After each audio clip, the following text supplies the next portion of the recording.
В Уральске прошел фестиваль для ребят с особыми потребностями. Мероприятие посвятили Году детей.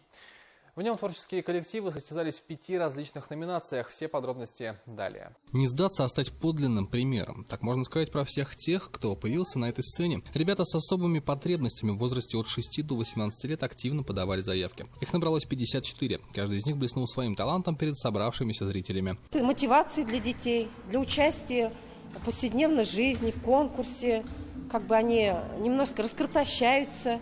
Вот мы ежегодно проводим такой конкурс. Но в этом году, так как объявлен годом детей, в этом году мы именно для детей проводим такой конкурс для участия уже в областном туре.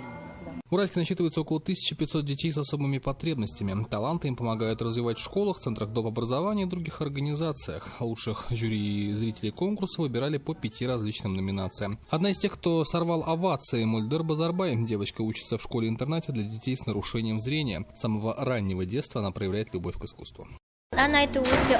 Мне нравится петь. Я занимаюсь вокалом с 6 лет. Я люблю исполнять песни разных жанров и направлений. Особенно сильно мне нравится рок-музыка. Между тем, победители городского конкурса талантов получат путевки на областной этап фестиваля. В дальнейшем организаторы планируют проводить подобные мероприятия как можно чаще, чтобы давать юным талантам шанс проявить себя на большой сцене. Алексей Кочемасов, Рустем Ищанов, Аида Сагидулла, телеканал Акжаик.